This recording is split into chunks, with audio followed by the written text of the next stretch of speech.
Namiss ko gawin to. Sige, kaya ko yan. Ito. Kayo, alas 4:38 na. Mga balitang gigising sa'yo sa Pinoy Gising Headlines.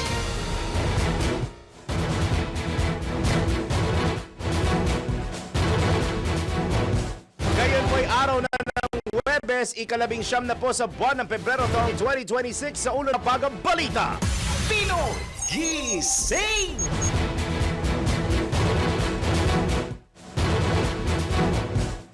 VP Sara Duterte, formal nang inanunsyo ang pagtakbo bilang Pangulo sa 2028. Ika-4 na impeachment complaint laban sa Vice Presidente, inihain po sa Kamara.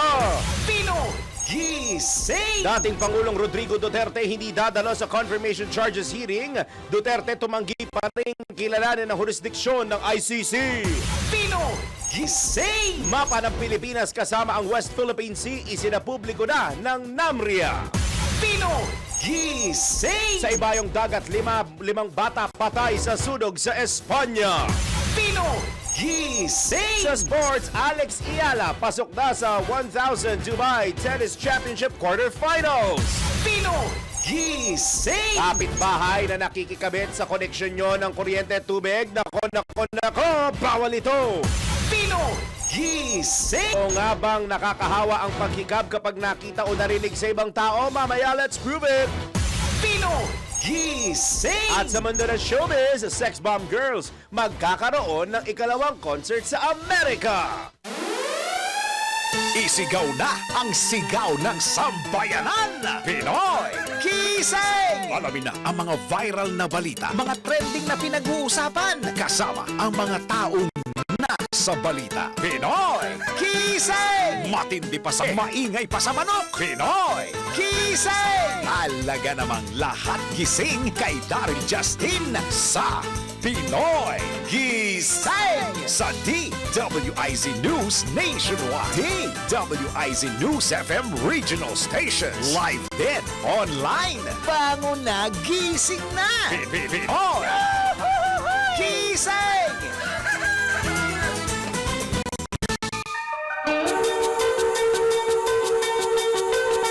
Nababagay na tugtugin on a Thursday morning!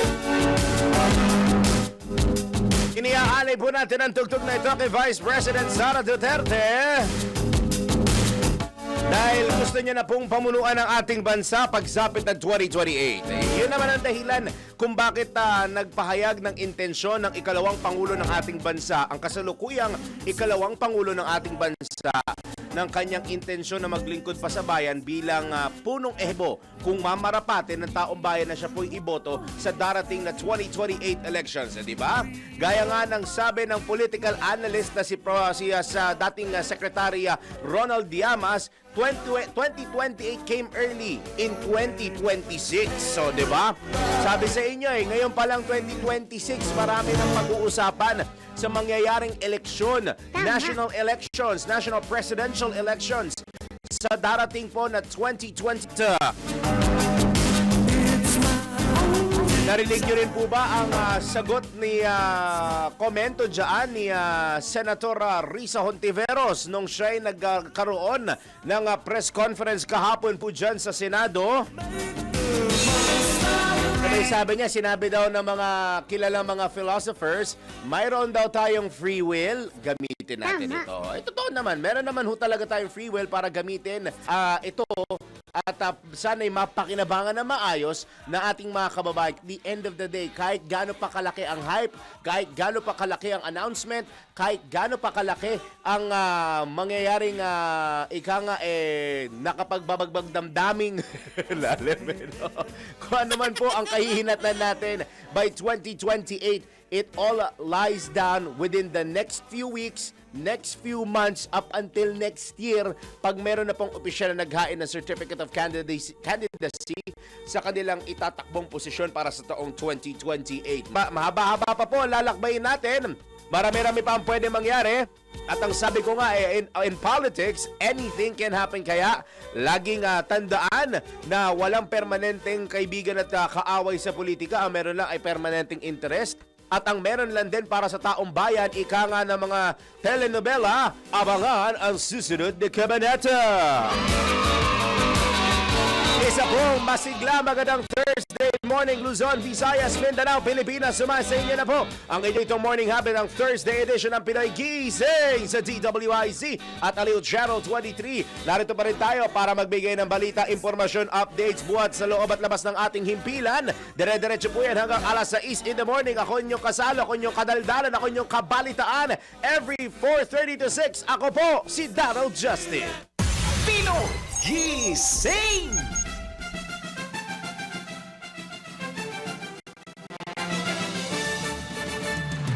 16 na minuto sumapit ang ikalaman ng morning. Dako na tayo sa nanggigising ng bubulabog ng bubulahaw ng gugulat na detalye ng mga balita. Pinoy Gising! Formal na pong inanunsyo ni Vice President Sara Duterte na tatakbo siya bilang presidente sa darating na 2028 election. Sa kanyang talumpati, sinabi ng Vice Presidente na nabigo si Pangulong Ferdinand Marcos Jr. na tuparin ang ilang pangako nito sa kampanya at tinuligsa ang isyu ng korupsyon, pagtaas ng presyo ng bilihin, kakulangan sa serbisyong pangkalusugan at sinasabing kawalan ng malinaw na independent foreign policy. Inisa-isa rin ni VP Sara ang mga gusto niyang ihingi ng paumanhin sa mga Pilipino, kabilang na ang sinasabing pagtulong niya kay Pangulong Ferdinand Marcos Jr. para mahalal bilang presidente noong 2022 elections. Iginiit ng pangalawang Pangulo na handa siyang ialay ang kanyang buhay at lakas sa paglilingkod sa bayan, kasabay ng panawagan na ibalik ang tapang at malasakit para sa Diyos, bayan at pamilyang Pilipino. Mga kababayan, ibalik natin ang tapang at malasakit para sa Diyos, sa bayan at para sa bawat pamilyang Pilipino. Ako si Sara Duterte, tatakbo bilang Pangulo ng Pilipinas. Shukran.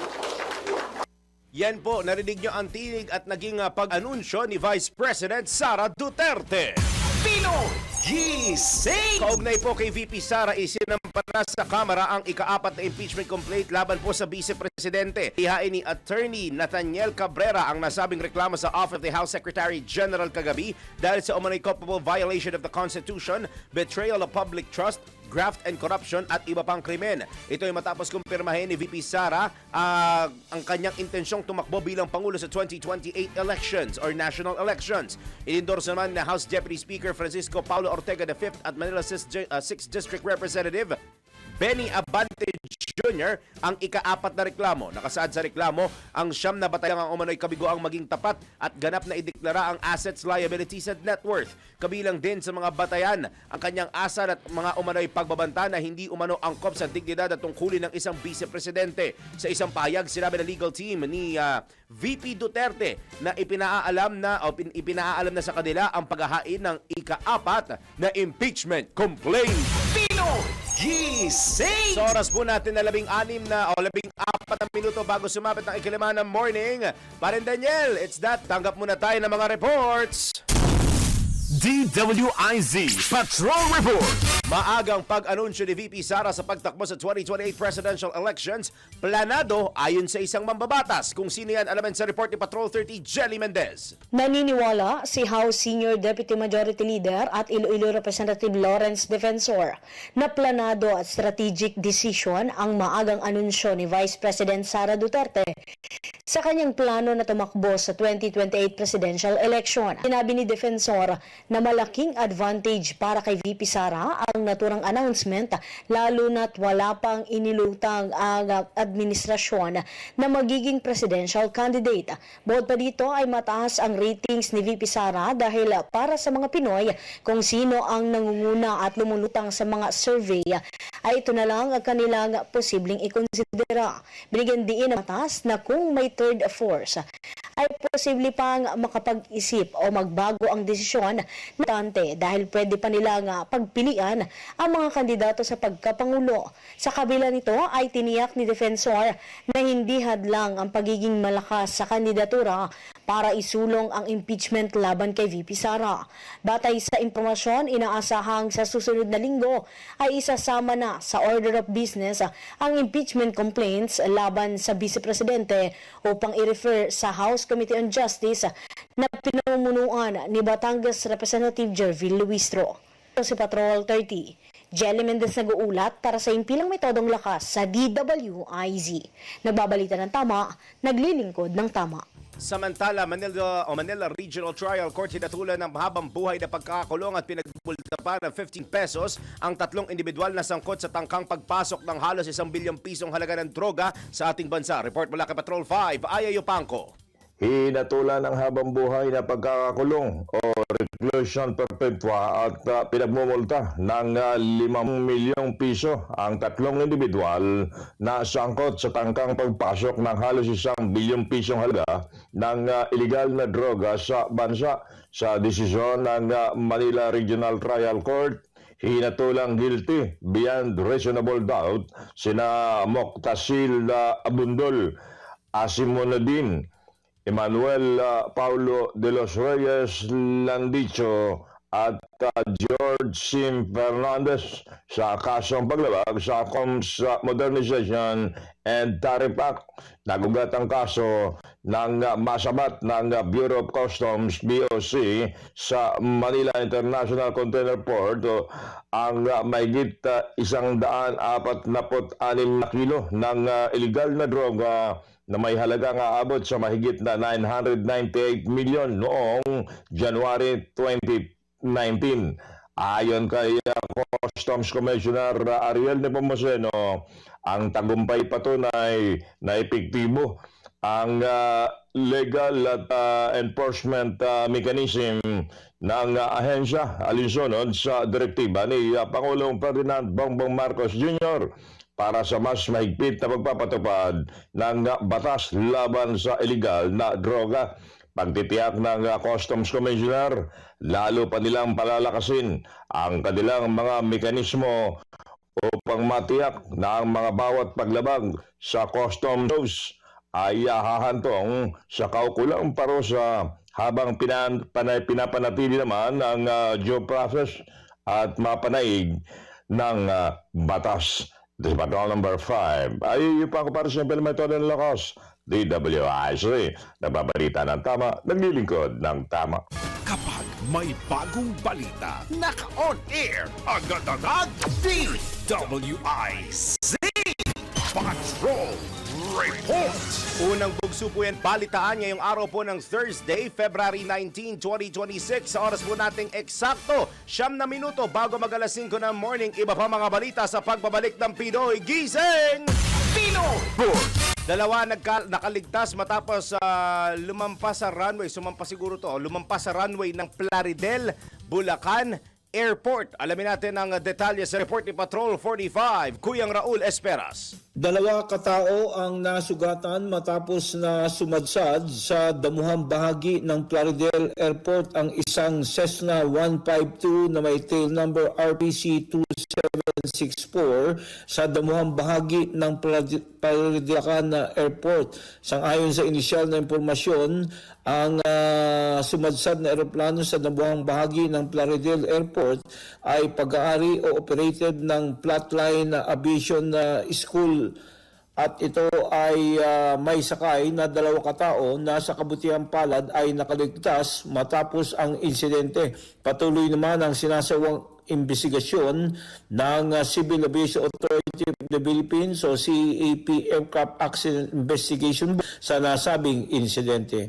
Raul Esperas, Patrol 45, nagbabalita ng tama, naglilingkod ng tama, Simpil May Todo Lakas, DWIC. Kapag may bagong balita, naka-on air, agad-agad, DWIZ. Patrol Report. Ngayon naman po ulat mula sa ating Metro Patrol. Metro Patrol reports. Namiss ng mga namamalengke ito yesterday. Ang ating monitoring. Tama ba ako yesterday? Hindi pala. Nag-report ba si Mama? Ulyanin na ata ako. Nag-report ata siya kahapon, di ba? Nag-ikot mo ang ating palengke Queen at Yusek sa Hulong Duhat Market sa Malambon at Marulas Market sa May Valenzuela. Price monitoring at ulam tips po mula sa ating palengke Queen at Yusek. Mama Bet Samson. Mama Bet, ulyanin na ako. Good morning! Yes, good morning. Wala ako kahapon kasi Yun, sabi nagturo ko, ako kahapon. The other day, Oo. Present. Yes, Yun. may day. Yan. Yes, yung bigas dyan sa dalawang pares sa Hulong Duhat at saka sa Marulas, Valenzuela ay 40 pa rin hanggang 65 ang kada kilo. Samantalang ang baboy, 350 ang kilo ng kasing, pigi, laman, giniling. Ang liempo, 380, samantalang 190 hanggang 200 pesos ang kilo naman ng manok. Sa isda naman, depende sa lakihan, mula sa 220 pwedeng pandaing at paksiw. Ang bangos, 340 naman yung malaki. Ang galunggong, 280 hanggang 320 per kilo. Tilapia, 100 to 160. Ang ulo ng maya-maya, 200 pang sigang samisto, samantalang ang pipritong laman ng maya-maya ay 260 kada kilo. 320 naman ang kilo ng dalagang bukid, labahita, asuhos, tambakol, tanigi. Ito namang ating hipon. Depende sa laki mula 280 hanggang 600 per kilo at meron ding ting na 100 pesos kada isang platitong maliit. Ang pusit kalawang 280 hanggang 400. Samantalang kap 220 at ang isdang lapad 220 per kilo. Sa ating gulay, ang repolyo at Baguio beans 70 kada kilo. 80 na lang ang patatas, sayote 40. Ang carrots 90 kada kilo, pechay 60. Ito namang ating chicharo, 200 per kilo, samantalang ang bell pepper, 160 per kilo. Ang kamatis, 50. Ang bawang, 120 per kilo, maging ang sibuyas naman ay yung pula, 100 per kilo at ang puting 10 hanggang 120 na lang kada kilo.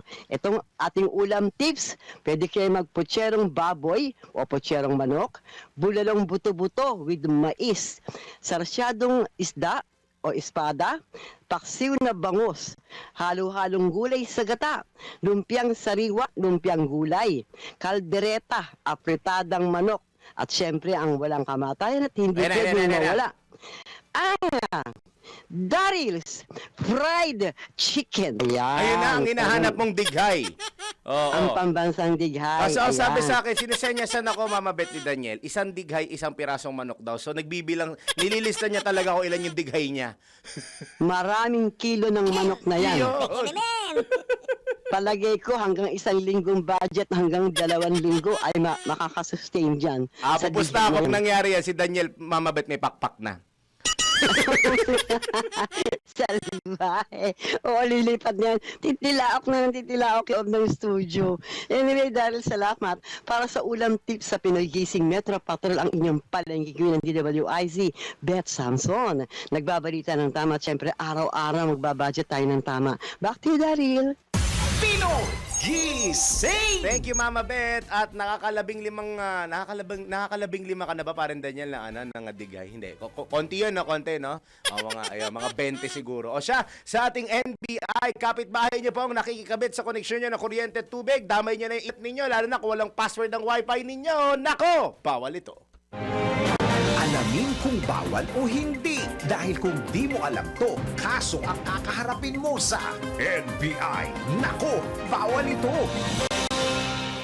Kapitbahay na nakikikabit sa koneksyon nyo ng kuryente at tubig? Nako, bawal ito. Isa sa mga nagpapabigat sa mga bayarin kada buwan ay ang kuryente at tubig. Ngunit paano kung sa kabila ng inyong pagsisikap na ito'y mabayaran, libre palang nakikinabang ang iyong kahay nang walang paalam? Nako, alam mo bang labag sa batas yan? Base sa Article 308 ng Revised Penal Code, may tuturing na theft at illegal tapping o yung hindi otorisadong pagkonekta ng iyong kapitbahay sa inyong linya ng tubig man yan o kuryente. Ito'y dahil bukod sa kanya itong kinukuha, libre niyang nagagamit ang serbisyo nang walang ginagastos o binabayaran. Kung sakaling maging biktima nito, makipag-usap muna sa iyong kapitbahay. Pero kung ayaw nitong tumigil, maaari kang dumulog sa barangay. Ayon sa batas, gamitin bilang ebidensya ang bills at mga litrato ng illegal na koneksyon. Ang sinumang lumabag ay maaring mabilanggo at magmulta depende sa kaso. Kaya sa mga nagbabalak makikonekta ng linya, alalahanin na maaari itong magdulot ng panganib sa komunidad. Huwag mamerwisyo at mang-abuso para hindi ka masabihan ng, nako, bawal ito.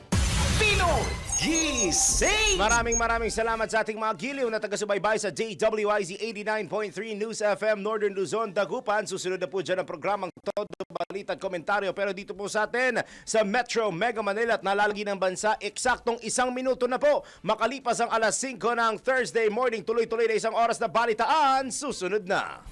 Kay bilis po ng araw, ngayon po ay araw na ng Thursday, ika-19 sa buwan ng Pebrero 2026. Balikan natin ang ating mga headlines. Pino Gising! VP Sara formal nang inanunsyo ang pagtakbo sa pagkapangulo sa 2028, ika-4 na impeachment complaint laban po sa Vice Presidente sa Kamara. Pino Gising! Dating Pangulong Rodrigo Duterte hindi dadalo sa confirmation charges hearing. Duterte tumangging kilalanin ang jurisdiksyon ng ICC. Pino Gising! Mapa ng Pilipinas kasama po o kabilang ang WPS isinapubliko ng NAMRIA. Pino Gising! 5 bata patay sa sunog sa Spain. Pino Gising! Dating Senator Manny Pacquiao muling sasabak sa boxing ring. Pino Gising! Totoo nga bang nakakahawa ang paghikab kapag nakita o narinig sa ibang tao? Mamaya, let's prove it! Pino Gising! Sa dalawa nating showbiz news ngayong oras na ito, una, Sex Bomb Girls magkakaroon ng ikalawang concert sa Amerika. Pino Gising! At Clea Pineda at Janela Salvador spotted sa Japan. Talaga namang lahat gising kay Daryl Justin Pinoy Gising!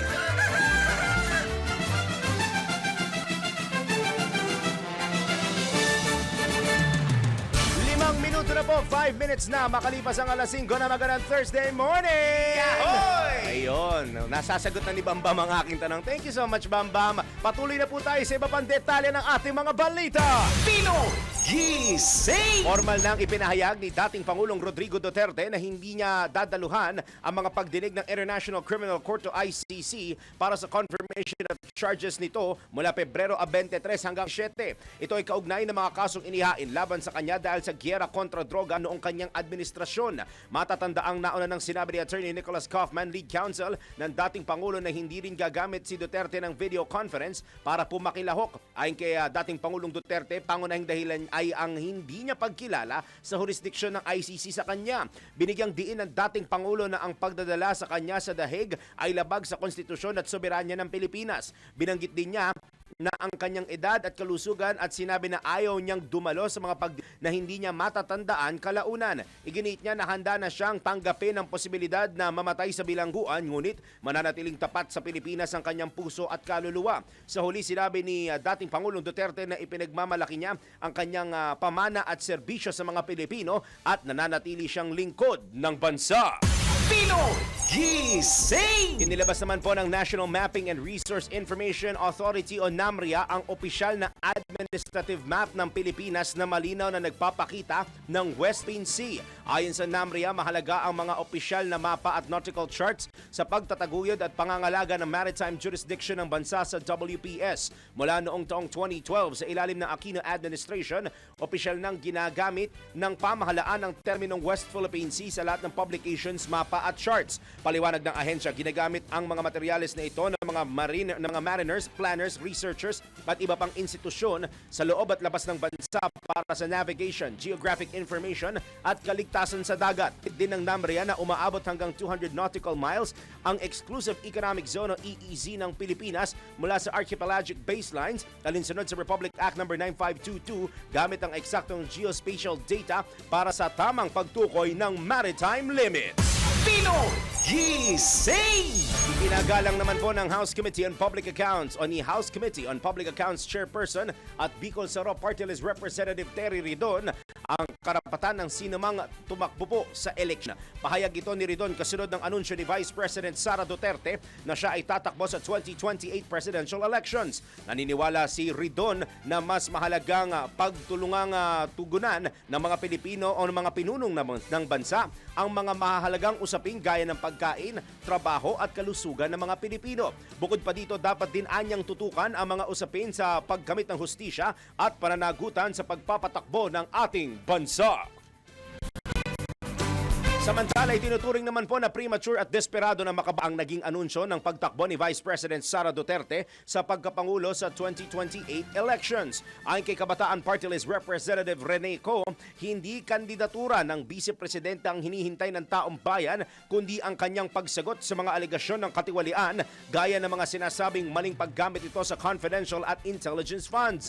Tinungkuran naman ito ni Gabriela Women's Party List Representative Sara Elago at tahasang sinabing desperate attempt ang ginawa ni VP Sara para ilihis ang atensyon ng publiko mula ng mga korupsyon. Dahil dito naniniwala si Congressman Elago na hamon ngayon sa Kongreso na ipakita sa publiko ang kanilang katapatan na magsilbi sa interes ng taong bayan at i-impeach ang pangalawang Pangulo. Nabatid na ang dalawang mambabatas ang mga endorser ng unang panibagong impeachment complaint laban po sa Vice Presidente. Nanindigan din ang mga ito na hindi sila magpapadala sa anumang anunsyo ng VP at patuloy na ilalaban ang kanilang reklamo bilang pagsulong sa tama at katotohanan. Pinoy Gising! Nagpapatuloy sa papang detalye ng mga balita ay giniit ni House Deputy Minority Leader at ACT Teachers Party List Representative Antonio Tino na malinaw po na paninindak at pamumulitika ang pag-anunsyo ni Vice President Sara Duterte sa kanyang pagtakbo sa 2028 presidential elections. Para kay Congressman Tino, tila kalkulado ang timing ng announcement ni VP Duterte para lamang sindakin ng mga mambabatas bago simulan ng pagdinig ng Kamara hinggil sa inihaing impeachment complaints laban sa kanya. Kumpiyansa rin si Congressman Tino na matibay ang mga batayan sa reklamo laban sa pangalawang at hindi uubra ang maladrama o gimmick na pahayag ng pangalawang Pangulo. Patuloy anya ito na mas inuuna ng Vice Presidente ang politika kaysa ang pagganap sa kanyang tungkulin bilang isa sa pinakamatataas na opisyal ng ating gobyerno. Naniniwala ang kongresista na mas malakas pa rin ang panawagan ng taong bayan na mapanagot si VP Sara sa kaugnay na milyong-milyong pisong confidential at intelligence funds na kanyang tanggapan. Para kay Tino, dapat nang ma-impeach si VP Sara upang hindi ito makatakbo sa eleksyon at hindi na maulit pa ang itong pambubudol sa mga Pilipino. Pinoy Gising! Ito, pag-usapan naman natin ang isa sa kanyang mga kaalyado at medyo skeptical kasi isa pong Marcos ito. Naniniwala po si Senator Amy Marcos, hindi si Amy kasama natin, na itinalaga lamang ni Vice President Sara Duterte sa bato ang hiling at panawagan ng kanyang mga taga-suporta. Ito'y kasunod ng opisyal na pag-anunsyo ni VP Sara sa kanyang planong pagtakbo para sa pagkapangulo sa susunod na halalan. Ayon pa kay Senator Amy, kinumpirma rin ng pahayag ng VP na kinatatakutan siya ng kanyang mga kalaban. Aniya si VP Sara ang kabaligtaran ng kasalukuyang administrasyon dahil siya'y may solusyon at magbibigay ng direksyon sa kawalang patutunguhan ng ating bansa. Dala-dala rin anya nito ang karanasan sa pagtulong sa mga maralita, mga nangangailangan at pinagmamalupitan. Dagdag pa ng Senadora taglay ng pangalawang Pangulo ang tapang at malasakit ng kanyang ama na si dating Pangulong Rodrigo Duterte. Pinoy Gising! Sa iba pa natin mga balita, mas maraming dapat ihingi ng tawad sa publiko si Vice President Sara Duterte hinggil sa mga isyong kinasasangkutan niya. Ito ang iginiit ng Malacanang matapos humingi ng tawad si VP Sara dahil sa pagtulong anya nito para manalo si Pangulong Ferdinand Marcos Jr. bilang presidente noong 2022 elections. Ayon kay Palace Press Officer Communications Undersecretary Claire Castro, imbis na pagsisiyan anya ang pakikipag-alyansa kay PBBM, mas dapat humingi ng tawad ang pangalawang Pangulo dahil sa ng korupsyon at questionableng paggastos niya sa confidential funds ng Office of the Vice President at Department of Education. Pinoy Gising! Iginiit naman po ng palasyo na hindi pwedeng isisi ni VP Sara Duterte sa administrasyon ang kinakaharap niyang impeachment case sa Kongreso dahil kagagawan daw po niya ito. Sa press briefing, sinabi ni Palace Press Officer Communications Undersecretary Claire Castro na ang taong bayan ang nagluklok kay Pangulong Ferdinand Marcos Jr.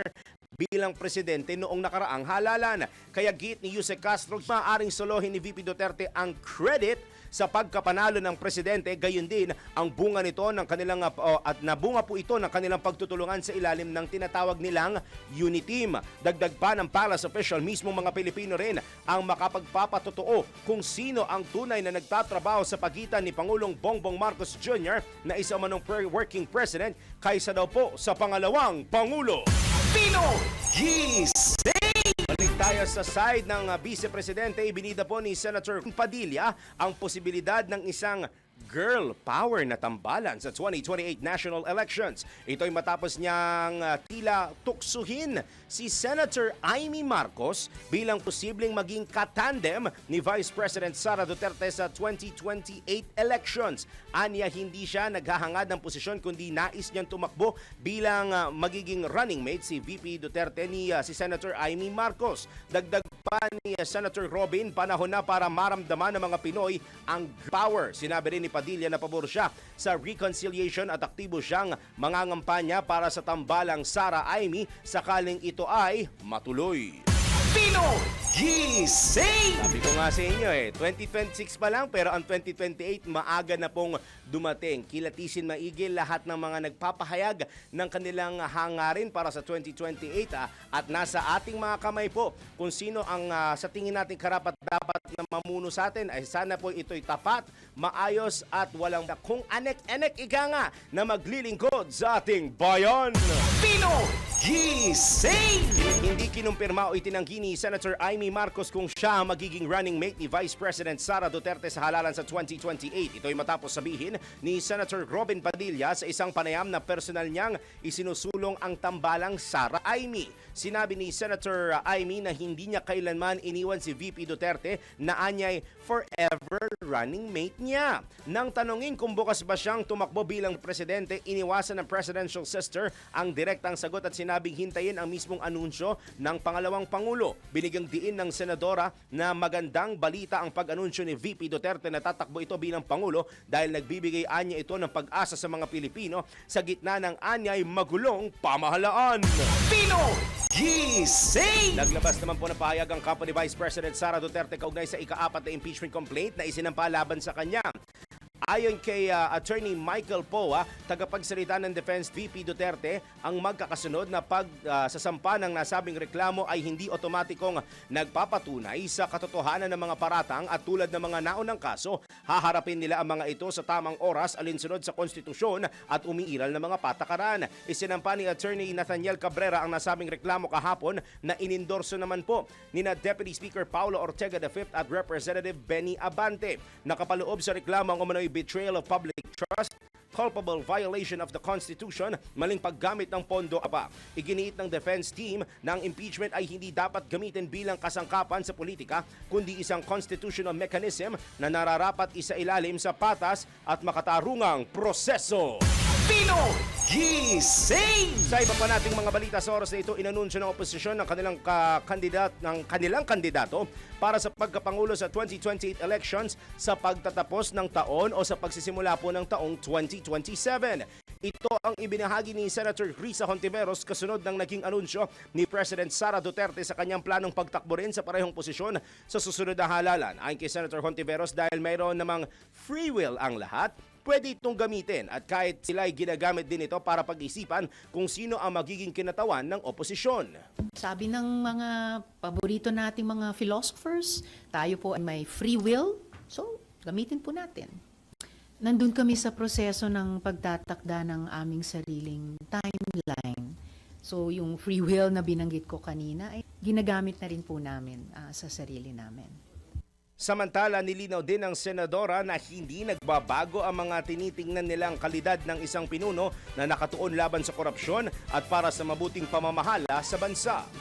Not qualifications per se pa, but yung nabanggit ko dating common values na nahanap namin sa aming hanay, no? Yung pagnanais para sa anti-corruption and good governance, yung pag-grow at pag-share ng buong ating mas malakas na ekonomiya, isang tunay na pagkakaisa sa ating divided at polarized na lipunan, of course, pambansang soberanya at iba pa. Yan po ang bahagi ng pahayag ni Senador Risa Hontiveros sa kanyang press conference. Pinoy Gising! Dahil siya nagulat akong aga ni Angelo Bainyo. Siya pala kasama ni Riz mamaya sa pasada, kaya pala maaga pumasok. Gar, tanong ni Bong Nebrian, nakauwi ka na ba? Sa oras po natin na 18 minuto, makalipas ang alas 5 ng Thursday morning. Alamin na muna natin ang latest sa lagay ng ating panahon. Pinakahuli, pinaka-latest, pinaka-napapanahon. Whether we like it or not, ito ang magiging DWIZ Weather Report. Ang bali-balita ay bumugsuho ulit ang malamig na simoy ng hanging amihan sa ilang bahagi ng ating bansa. Tanungin natin sa ating weather specialist ngayong morning kung magpapatuloy pa rin ba ito. Nasa linya po natin mula sa DOST Pag-asa Weather Forecasting Center si Miss Loreto. Miss Lian, magandang Thursday morning po.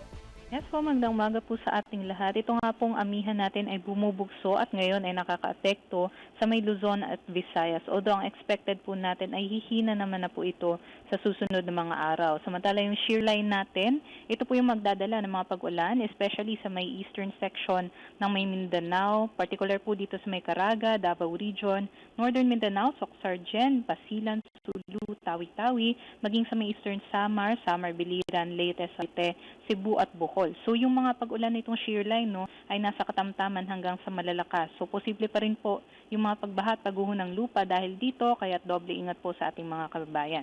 Yung amihan natin magdadala rin po ng maulap na panahon at mahihinang pag-ulan sa may Cagayan Valley and also some parts ng Cordillera, sa Aurora and sa may Quezon. But for Metro Manila and the rest of the country, maaliwalas po yung ating panahon na may tsansa lamang ng mga thunderstorms, especially sa hapon hanggang sa gabi.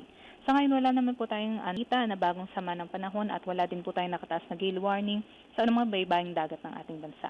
Yan lamang po ang latest mula dito sa Pag-asa Weather Forecasting Center. Ito po si Lian Loreto. Maraming thank you kay Ms. Lian Loreto ng Pag-asa. Pinakahuli, pinaka-latest, pinaka-napapanahon, whether we like it or not. DWIZ Weather Report. Pinoy Gising! Ito na ang pagkakataon natin para tumanggap ng sunod-sunod reports. Ikalawang yugto ng nationwide public consultation kaugnay sa panukalang anti-political dynasty, ikakasa sa Cebu ngayong araw. Ang detalye sa report ni Patrol 30 Jelly Mendez. Kasado na yung araw ang ikalawang yugto ng nationwide public consultation hinggil sa mga panukalang anti-political dynasty bill o ang pagbabawal sa pagtakbo ng magkakamag-anak sa halalan. Ang malawakang konsultasyon ay isasagawa sa Cebu na pangungunahan ni House Committee on Suffrage and Electoral Reforms Chairperson at Lanao del Sur Representative Zinto Adjong na sinuportahan ni House Speaker Faustino D. III. Layo ng panukala na malaman ang pananaw, suwestyon at karanasan ng taong bayan hinggil sa naturang panukala. Una nang isinigawa ang kauna-unahang konsultasyon sa Carmona, Cavite, na bahagi ng Luzon kung saan ay naging hati ang opinyon ng mamamayan, partikular ng mga nakatatanda at mga kabataan. Una nang sinabi ni Representative Adjong na umabot na sa mahigit 20 bersyon ng panukala ang inihain sa Kamara at Congress, kabilang na ang panukala ni na House Speaker Faustino D. III at House Majority Leader Sandro Marcos na kapwa nagmula sa mga angkan ng mga politiko. Una nang sinabi ni Congressman Adjong na magkakaiba ang nais na bersyon ng ilang kongresista pagdating sa usapin ng panukalang anti-political dynasty. Tiniyak naman ni Speaker D na seryoso ang Kamara sa pagsusulong at pagpasa ng makatarungan, makabuluhan at makang anti-political dynasty bill. Ito si Patrol 30. Jelly Mendez nag-uulat para sa impilang metodong lakas sa DWIZ. Nagbabalita ng tama, naglilingkod ng tama. Pinoy Gising! Isa pa pong report. Ramadan, simula na po yan ngayong araw, Pebrero 19. Tayo ay nakikisa sa ating mga kapatid na Muslim sa kanilang pagdiriwang na ito. Narito pong report ni Patrol 5, Aya Yupangco. Simula na ng Ramadan ngayong araw, Pebrero 19. Matatanda ang naiusod dito o iurong makaraang hindi magpakita ang buwan sa isinagawang moon sighting nitong Martes ng gabi. Ayon kay Bangsamoro Interim Chief Minister Abdul Rauf Makapwa, naglabas na siya ng kautusan hinggil sa bagong work schedule ng mga Muslim officials at employee sa buong panahon ng Ramadan. Mula sa regular na oras na alas 8 ng umaga hanggang unang hapon ay iniurong ito sa alas 7:30 ng umaga hanggang alas 3:30 ng hapon nang walang noon break para matiyak na tugma. Tugma pa rin ito sa 40-hour work week na required sa ilalim ng civil service rules. Pagkatapos niya ng Idul Fitr ay balik na sa regular na oras ng pagtatrabaho ang lahat ng opisyal at tauhang Muslim. Ito si Bato number 5. Ay yung palimalmata ng lakas. DWIC. Nagbabalita ng tama, naglilingkod ng tama. Kapag may bagong balita, naka-on air, agad-agad, DWIZ Patrol Report. Sa unang sigwala na ating showbiz news, ang Sex Bomb Girls magkakaroon daw po ng ikalawang concert sa Amerika. Ang detalye mula kay Mima Anton. Mga latest na pinag-uusapan, mga latest na pinagchichismisan. Pinoy Gising Spotted. Para sa aking balitang showbiz, inanunsyo ng Sex Bomb Girls na magkakaroon ng dalawang concert ang kanilang grupo sa United States. Ayon sa SB Girls, ito ay dahil sa mainit na pagtanggap at mataas na demand mula sa kanilang mga fans. Ang Get Out concert ay bahagi ng kanilang reunion at pagbabalik performance upang muling buhayin ang kanilang mga patok na song at dance moves. Lubos naman nagpapasalamat ang nasabing girl group sa patuloy na suporta ng kanilang fans, lalo na sa Filipino community sa United States. Nangako naman ang grupo na mas pasabog at mas masayang performance pa ang kanilang ibibigay sa lahat ng kanilang mga taga-suporta. Kaugnay nito, gagawin ang Get Out US concert sa darating na May 16 sa Thunder Valley Casino Resort sa Lincoln, California. At iyan ang aking balitang showbiz para sa impilo metodong lakas, DWIZ. Ako si Anton, nagbabalita ng tama, naglilingkod ng tama. Pinoy Gising! Panigurado si Rizing nagising na. Maraming salamat, Mima Anton, sa iyong unang showbiz news. Diyan lamang po kayo, Philippine Standard Time. Hi! Pinoy Gising na! Nabanggit ko na rin lang, shout out kay Kuyang Bong Nebrian, nakamonitor sa atin mula daw 4:30 kaninang umaga. Kasi nakasalubong ko kahapon sabi niya, nakikita kita ha, 4:30 nakamonitor na ako. Next time, Sir Bong, sana may traffic update. Naglambing na traffic update. Alas 5:25 na morning, iba pa mga balita sa pagbabalik ng... Nagbabalik po ang Pinoy Gising sa DWIZ at Aliw Channel 23 sa oras po nating alas 5:20 na ng Thursday morning. Yahoy! Sa iba pa natin detalye, naniniwala si Senator Bam Aquino na dapat imbestigahan sa Pilipinas ang mga individual na sangkot sa sinasabing extrajudicial killings ng Duterte administration. Kasunod ito ng pagtukoy ng International Criminal Court o ICC sa mga co-perpetrators sa kasong Crimes Against Humanity case laban kay dating Pangulong Rodrigo Duterte, kung saan kabilang sina Senators Christopher Bongo at Ronald Bato de la Rosa. Sinasabi ni Senator Aquino na dapat harapin ng mga korte sa Pilipinas ang mga sinasabing pagpatay dahil nasa Pilipinas ang tima at pamilya ng mga ito. Gayunman, nirerespeto ng senador ang nagpapatuloy na proseso ng ICC kaugnay sa naturang kaso. Pinoy Gising! Tinawag naman po na papogi sa mga DDS ni dating Senator Antonio Trillanes IV ang pahayag ni Senator Bam Aquino na sa Pilipinas dapat dinggin ang mga sinasabing extrajudicial killings na naganap sa administrasyon ni dating Pangulong Rodrigo Duterte. Ayon kay Trillanes, personal ito para sa kanila na nagsampa ng kaso, nag-alaga ng testigo at nangalensya para makamit ang hustisya na anyay hindi maibibigay rito sa Pilipinas. Dagdag pa ng dating senador, pinagtibay lamang ng pahayag ni Senator Bam ang kanyang sinabi sa isang panayam kung saan nanalo si Naga City Mayor Leni Robredo bilang Pangulo ay hindi nito ibibigay si Duterte sa The Hague. Ipinunto rin ni Trillanes na far from ideal ang justice system dito sa Pilipinas. Pinoy Gising!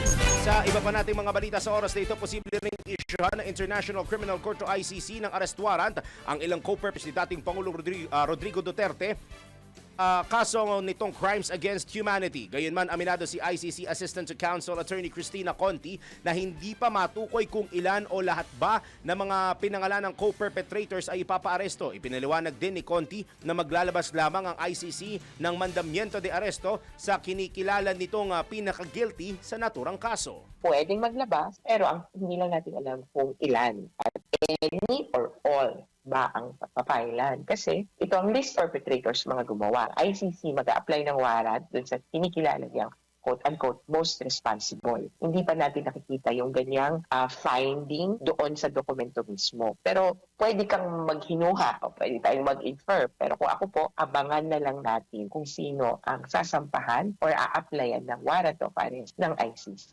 Yan po ang tinig ni ICC Assistant to Counsel Attorney Cristina Conti sa panayam ng DWIZ.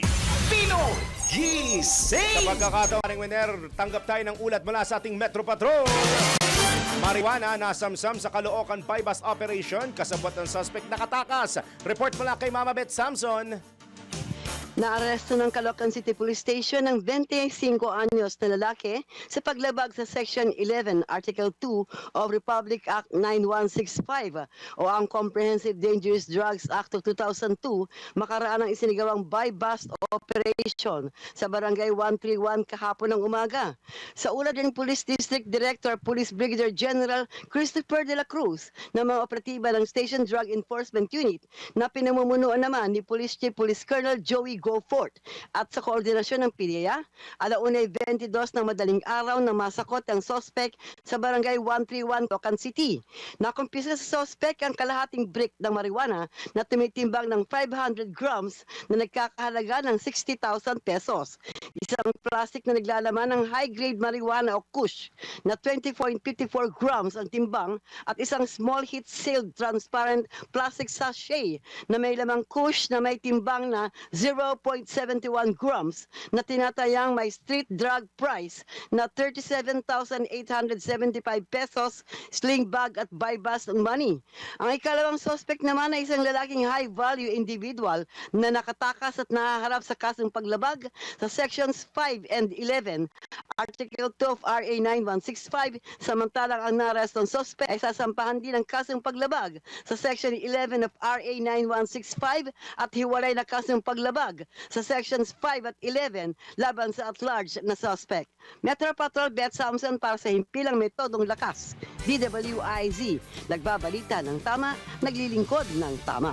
Pinoy Gising! Samantala, ronda tayo sa probinsya. Tatlong individual sa Kawayan City, Isabela, arestado po dahil sa illegal gambling. Naritong report mula kay Ronald Idol Domingo. Idol, na imbagabigat. Arestado ang tatlong individual habang isang suspect ang nakatakas matapos maaktuhan na nagsusugal sa Barangay District 1, Kawayan City, Isabela.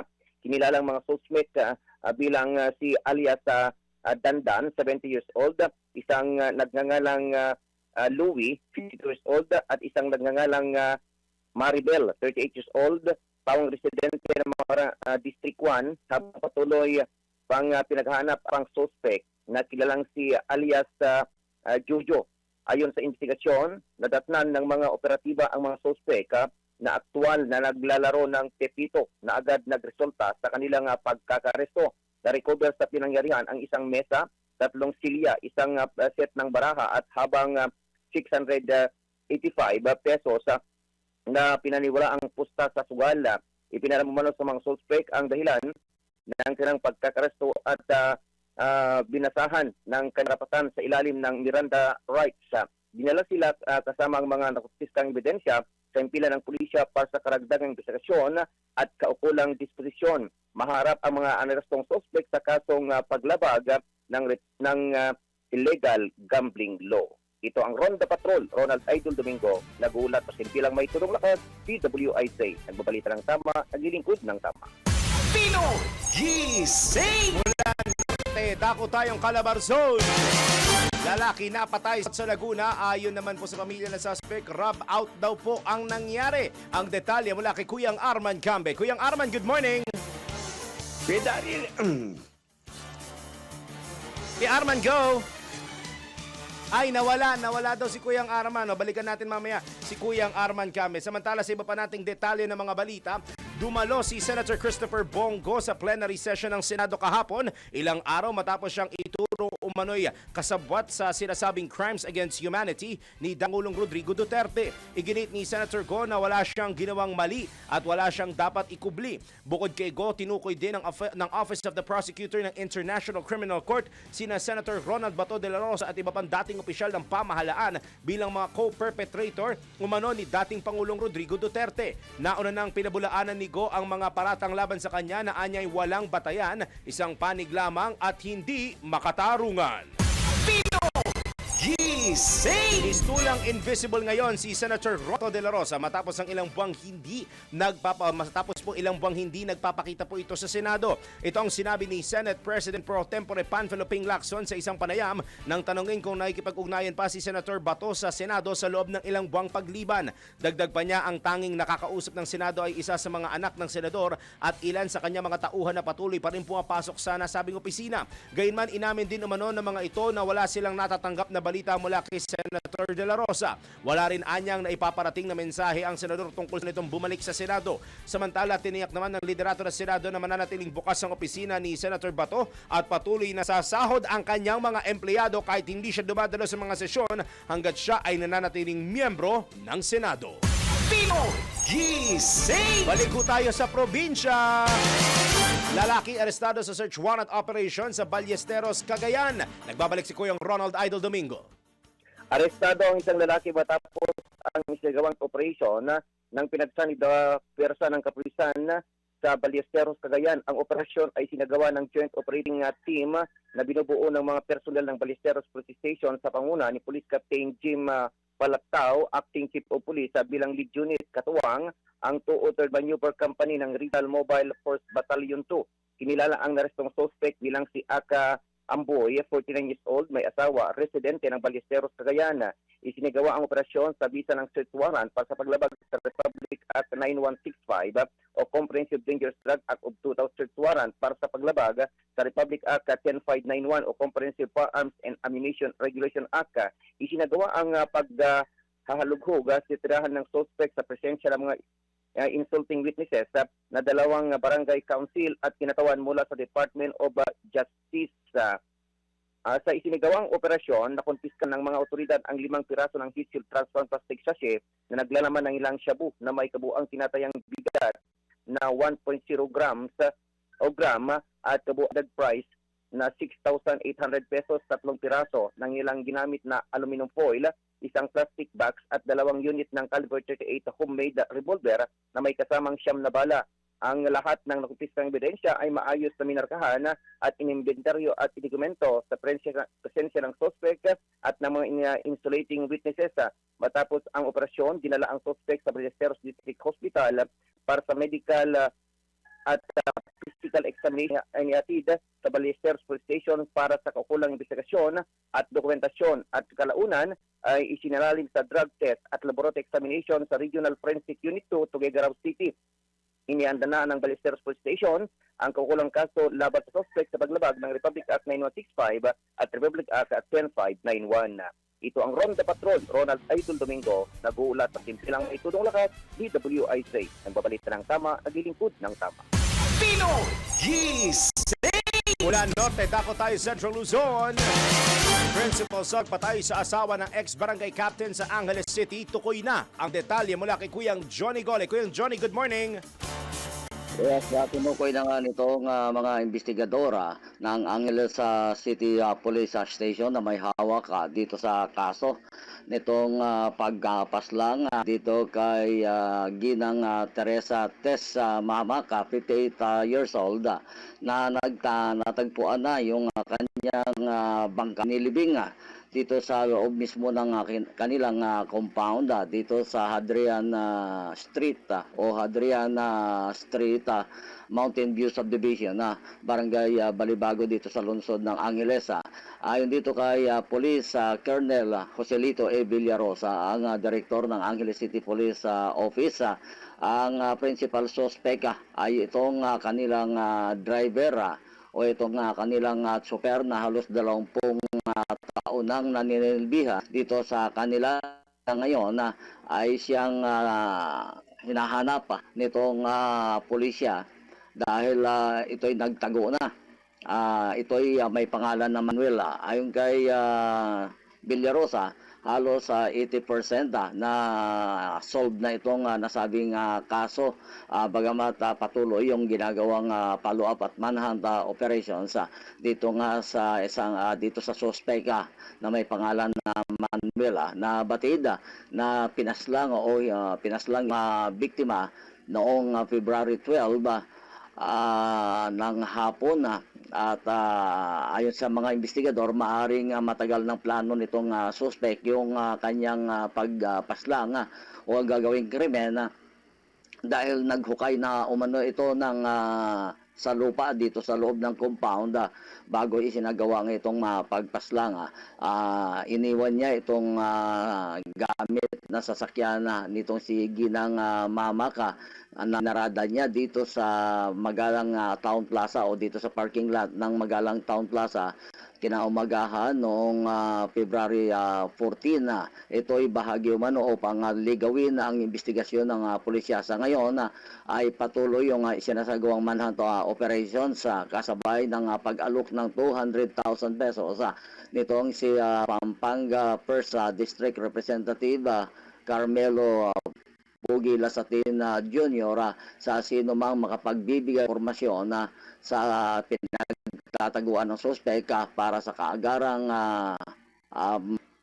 pagkakalutas nga nitong nasabing kaso. Ayon kay Villarosa ay patuloy pa rin yung kanilang isinasawang investigasyon para malaman kung ano yung naging motibo nitong suspect na si Manuel para paslangin nga itong kanyang amo na si Ginang Tess Mamaka na asawa ng yumaong dating barangay Balibago, Angeles City, Barangay na Tony Mamaka. So yan muna yung update. Buhat dito sa lungsod ng Angeles. Ito si Central Luzon Patrol. John Gole para sa Impila Metodo Lakas DWIC. Nagbabalita ng tama. Naglinggo lahat ng tama.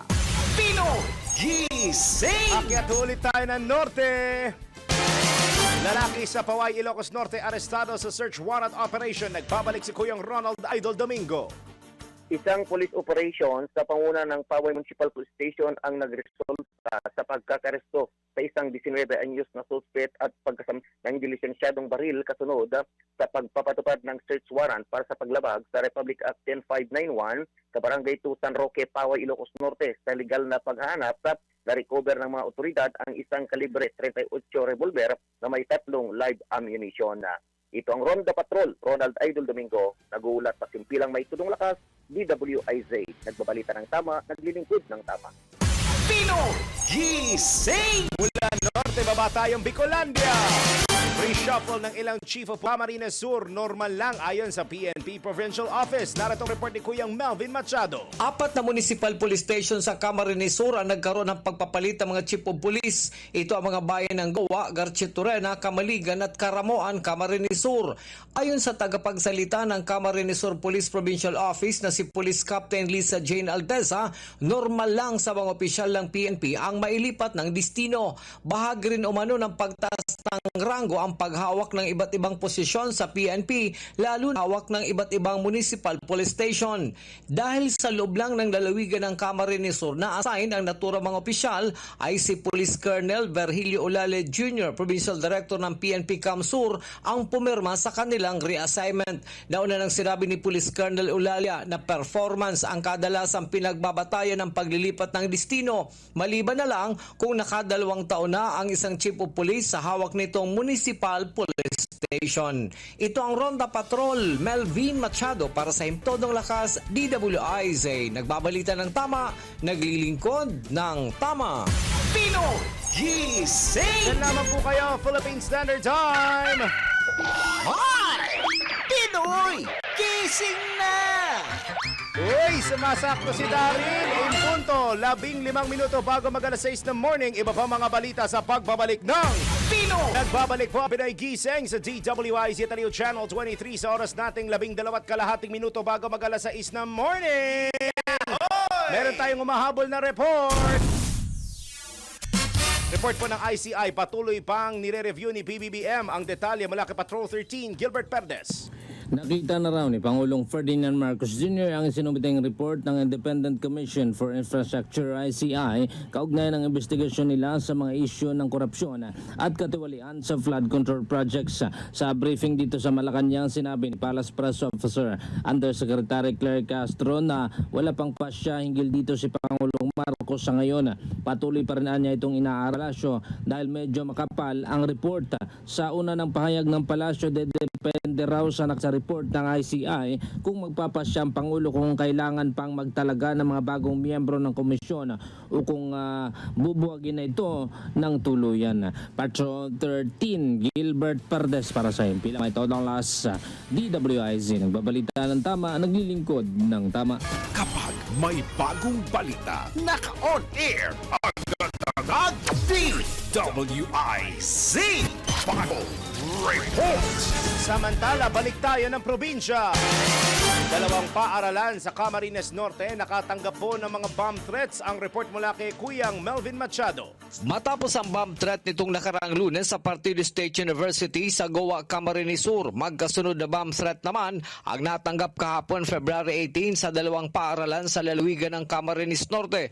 Una, sa High School Department ng Mabini Colleges na sinundan ng isa pa sa main campus ng Camarines Norte State College. Agad naman itong narespondihan ng mga otoridad at kalaunan ay idineklarang cleared matapos ang masusing inspection at paggalugad sa buong campus at pasilidad. Personal naman pinangasiwaan ni Police Colonel Paul Abay, Acting Provincial Director ng Camarines Norte Police Provincial Office ang pagresponde at pag-imbestiga sa naturang dalawang bomb threats. Samantala, suspendido pa rin ang face-to-face class sa Mabini Colleges ngayong araw upang matiyak ang seguridad at kaligtasan umano ng mga estudyante. Ronda Patrol, Melvin Machado para sa Himpilang May Todong Lakas, DWIZ. Nagbabalita ng tama, naglilingkod ng tama. Pinoy Gising! Samantala, akit ulit tayo ng Norte. Dalawang street-level individual arestado sa magkahiwalay na buy-bust operation sa Cagayan. Ang report mula kay Kuyang Ronald Idol Domingo. Arestado ang dalawang street-level individual o drug personalities sa magkahiwalay na operasyon ng kapulisan kaugnay sa paglabag ng Republic Act No. 9165 o Comprehensive Dangerous Drugs Act of 2002. Matagumpay na aresto ang tracker team ng Gataran Police Station ang isang wanted person sa kanilang si alias Junjun, 40 years old, driver at presidente ng Gataran, Cagayan. Inagawa ang pagka-aresto sa bisa ng warrant of arrest na walang irekomendang piyansa. Samantala sa Apari, Cagayan, na-aresto rin sa buy-bust operation ang isang street-level individual na kinilang si alias Fidel, 31 years old, residente ng naturang bayan. Ang operasyon ay isinagawa sa station sa pagkibugnayan sa Philippine Drug Enforcement Agency Regional Office 2. Nahuli ang suspect matapos umanong magbenta ng 4 na heat shield transfer plastic sachet na naglaman ng ilang shabu na may kabuang timbang na tinatayang 0.2 grams sa isang operatibang umaktong pusher buyer. Nakumpiska mula sa suspect ang 4 na sa sachet ng ilang shabu, isang tunay na 1,000 peso na buy-bust money at tricycle na ginamit sa transaksyon. Ang dalawang narestong suspect ay sa kalusuloy na sa kustodya ng kanilang impilan ng pulisya para sa kaukulang dokumentasyon at pagsasampa ng kaso. Ito ang Ronda Patrol, Ronald Idol Domingo, nag-uulat sa Himpilang May Todong Lakas, DWIZ. Nagbabalita ng tama, naglilingkod ng tama.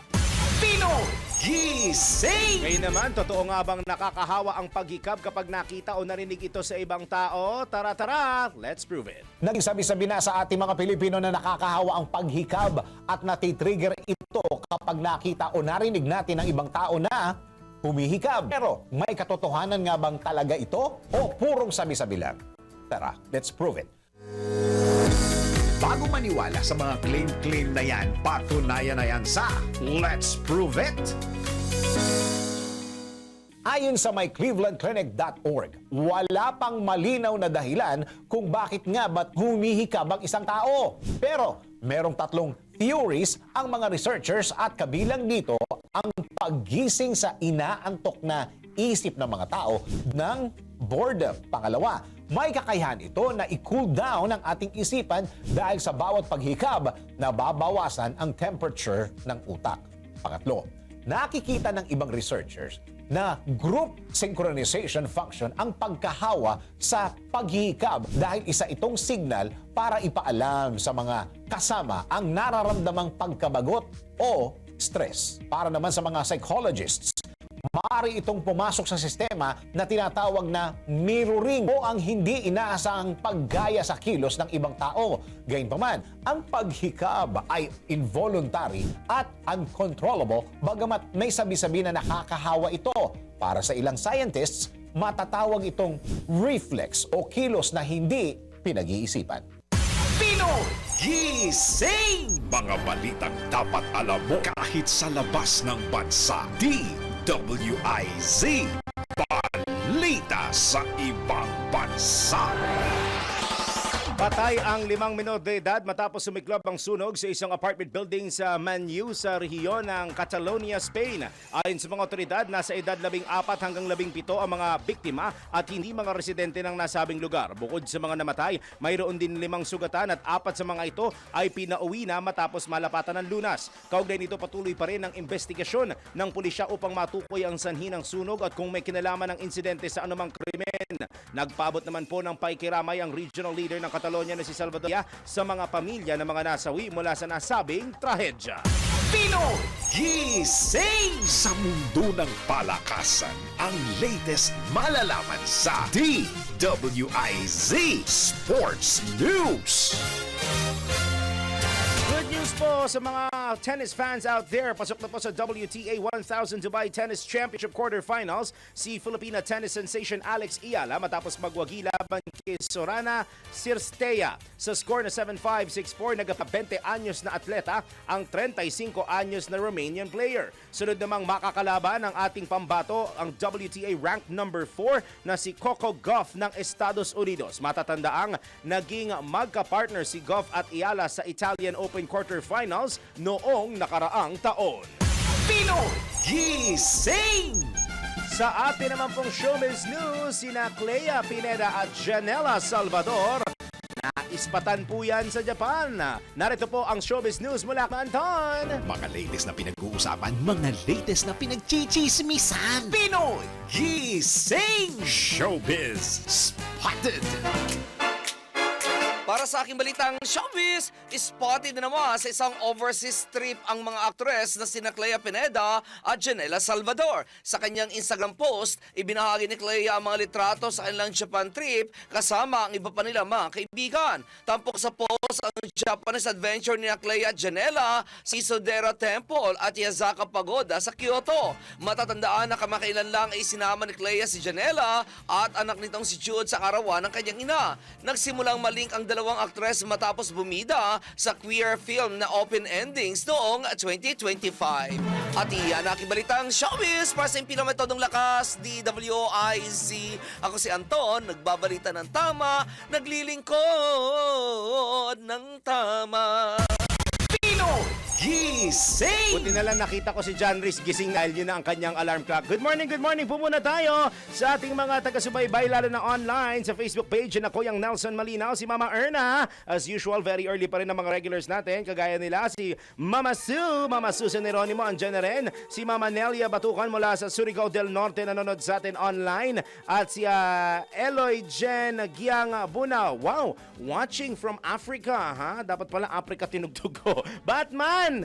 Kamukha ko daw si JK Labajo. Good morning. Kuyang Mike Montero, Kuyang Santisas, Kuyang Saturnino Lau Ay Senior, Mama Elizabeth Kamaing, at sa lahat ng mga patuloy na sumusuporta, nanonood at nagtitiwala sa ating palatuntunan at sa ating himpilan. Maraming salamat po sa inyo at sana hindi kayo manawang saluhan kami every single day, Monday to Sunday, 24 hours a day. Bago po tayo pansamantalang magpaalam, tayo po ay magpatama quote for today. Alam mo, okay lang yan. Okay lang naman gumastos eh.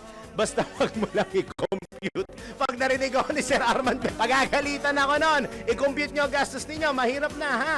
Bago tayo magbanggit na susunod na programa, kaya pala nagme-message sa akin si Amy. Anniversary pala nila mag-asawa ngayon. Happy 3rd anniversary, wedding anniversary kay Amy at kay Richard Pat. Si Amy po, ang aming super ate na communication assistant. So pare, may anniversary. Isa lang ibig sabihin yan. Oo ha, ang shoutout dito kay Daryl Justin may bayad. Enjoy, Amy. God bless you and many more happy you and your loving husband kasama ang inyong mga kiddos. Pansit lang, masaya na kami ni Wener. At yan na po ang kalipunan mga balita tinampok natin sa Pinay Gising on a Thursday. Paalala lang po, pare, coding ako ngayon, Thursday, number 7 and 8. Bawal po lumabas mula alas 7 ng umaga hanggang alas 10 ng morning at alas 5 ng hapon hanggang alas 8 ng gabi. Dapat tama masabi ko, magagalit si Kuyang Bong Nebria. Oy, biyahing IZ mamayang alas 5 po yan ng hapon na Monday to Friday. Ang tabayanan, susunod na programang Pasad. Wala po mga manong, kaya ang mga senyorito makakasama ninyo, sina John Rhys Galata at ang hindi nakauwi na maaga pero pinapasok din na maaga na si Ann Angela Baenya, si Gargar. Susunod na po sila makalipas lamang ang ilang paalala. Maraming salamat Pilipinas, hanggang bukas. Ako po si Darryl Justin, nagbabalita ng tama, naglilingkod ng tama.